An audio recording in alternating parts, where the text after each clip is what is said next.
Hello YouTube and welcome to my boiler room. I've been having a cold for the last few days and I've still got it.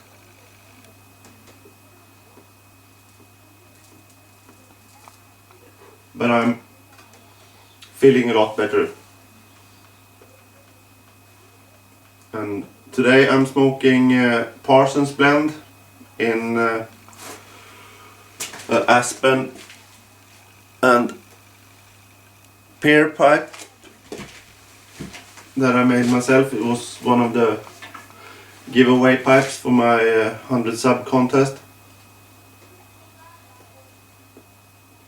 Before I get any further, I'd like to say a big thank you to everyone that made a comment regarding my last video, the message to President Trump, and I'd like to give an extra thank you to those of you that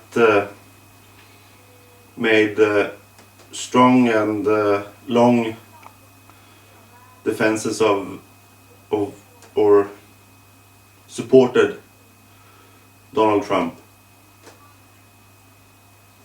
I'm really grateful that you took the time, that you went the extra mile to write a comment and just didn't say that, oh, that fucking Swede doesn't know what he's talking about, and unsubscribed me.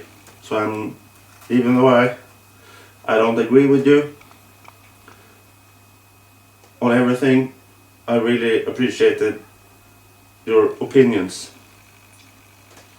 So thanks again.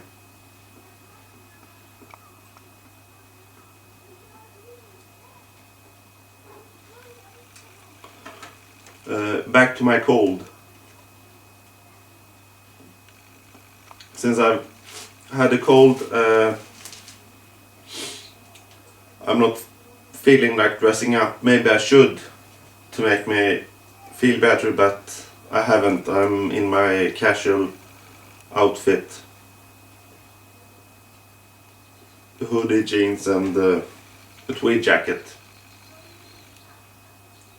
It's a nice tweed jacket. It's actually Harry's tweed that I got from a charity shop in Halmstad.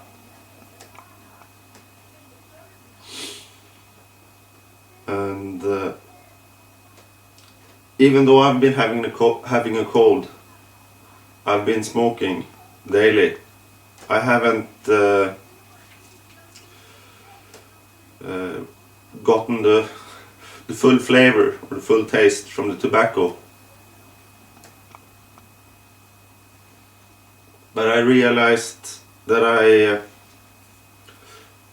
I missed the mechanics of smoking a pipe.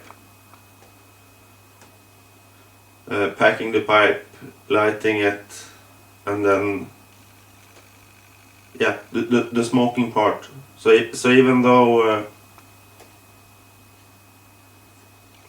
the cold took away a lot of the taste, I still smoke daily just because I enjoyed the mechanics of smoking and the time away from everything that it gives me.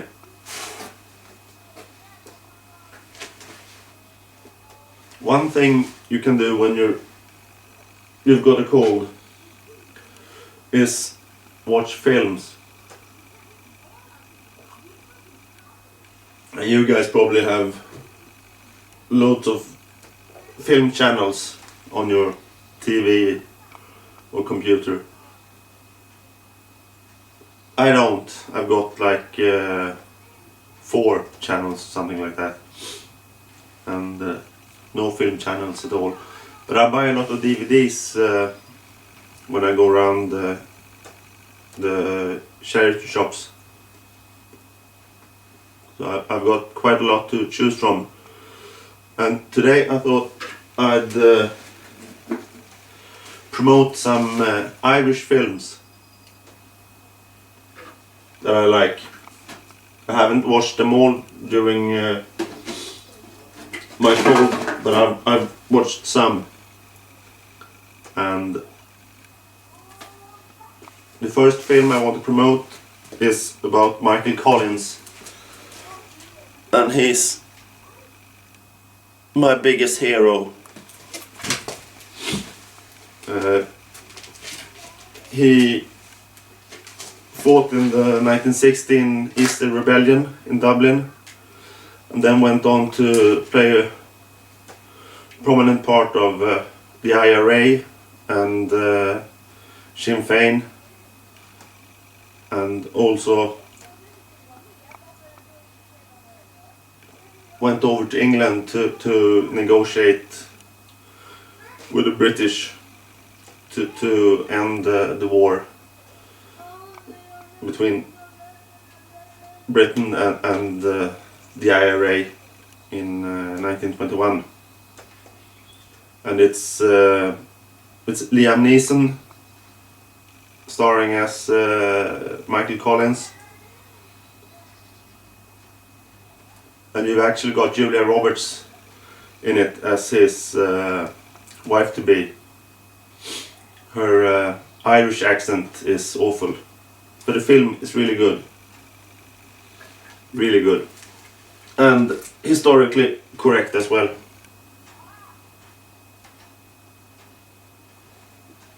And then the second film is also about the war in Ireland that the IRA fought against the British between 1919 to 1921. The title here is in Swedish, but the English title is The Wind That Shook the Barley. And it's a film by Ken Loach, and Ken Loach is a fantastic filmmaker. I really like him. And this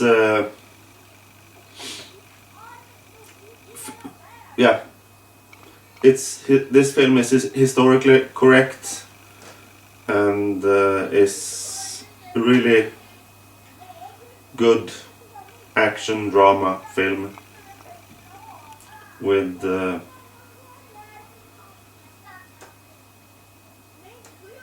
some sadness in it as well. That goes for Michael Collins too. So, The Wind That Shook the Barley.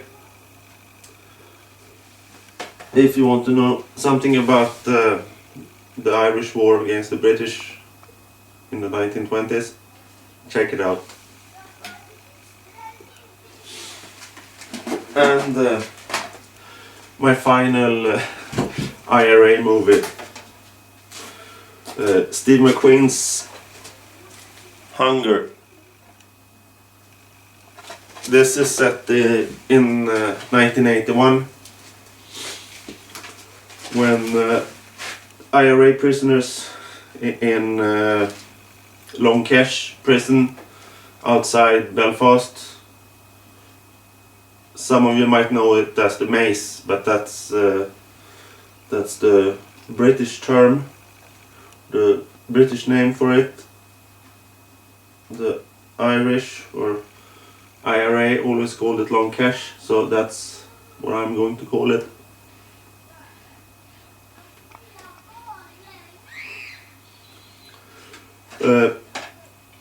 The IRA prisoners there staged a hunger strike to get political status as prisoners. And the first one to go on hunger strike was Bobby Sands. And that moment when Bobby Sands went on his hunger strike, that's actually when the current peace process, I don't know if you can call it a process any longer, but the process that led to IRA giving up their arms and the ceasefire, that's when it started, because Bobby Sands, as a prisoner, he ran for in an election in Northern Ireland, and he actually won it and became a member of British Parliament. And I think both the British and the Irish were shocked by the result. The British that he could get so much support, and the Irish or Republicans started to realize the power in politics. So it wasn't only, after that, it wasn't only the Armalite, it was the Armalite and the ballot box. And that's what brought the Good Friday Agreement many years later.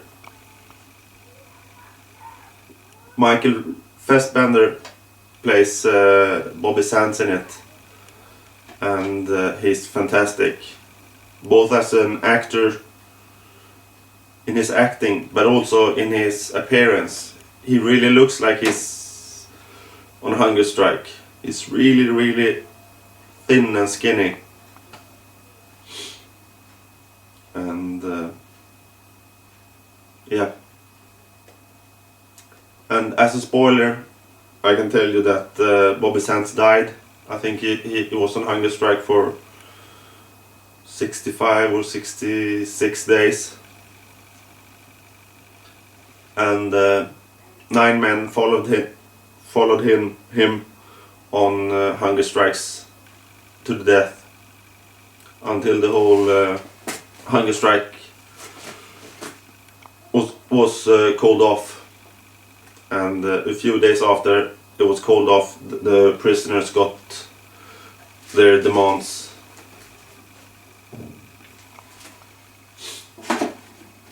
And then there's Philomena. If you want to get pissed off at the Catholic Church, it's really good. It's about a woman trying to trace her son, an Irish woman, was trying to trace her son that she had to give away as a baby when she got him out of wedlock. Really touching, and you'll get really pissed at the Catholic Church. At least I did. So I don't think it's a film for you, Leo.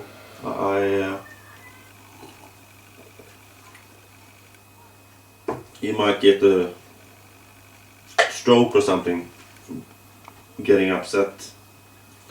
So maybe Leo Alderpold should stay away from Philomena.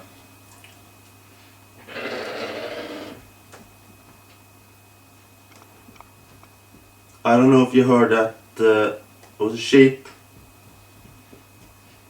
and it shouldn't be making sounds from that direction, so I'll have to stop here, sorry.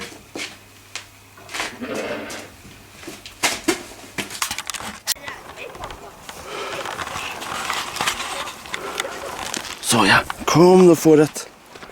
Kom du får det. Kom du får, ja. Kom här då. Kom här då.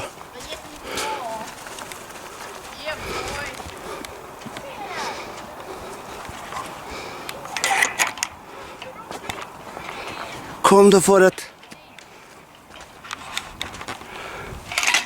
Kom du får det.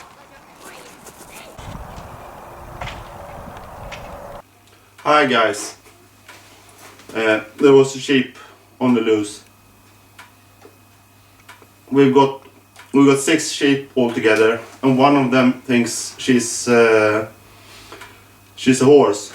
She's always with the horses, and that's okay when the sheep are around the horses. But when the other 5 sheep go away somewhere, she often stays with the horses, and sometimes she decides she's a sheep again, so she wants to find her mates. And when they're gone, she gets stressed, and today she went through the fence. But as you could see, I got her back, and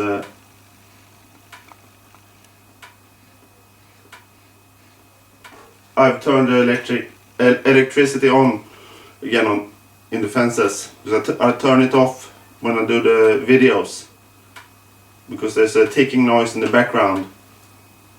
That's the thing generating the electricity. So I turn it off when I do the videos, and apparently I need to have it turned on all the time. And I've also put an extra wire. She went through a gate, and I've put an extra wire really low that hopefully will prevent her from going through the gate again.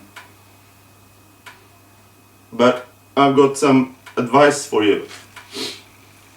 If you're working with electric fences, make sure you've turned the electricity off before you start working. Because when I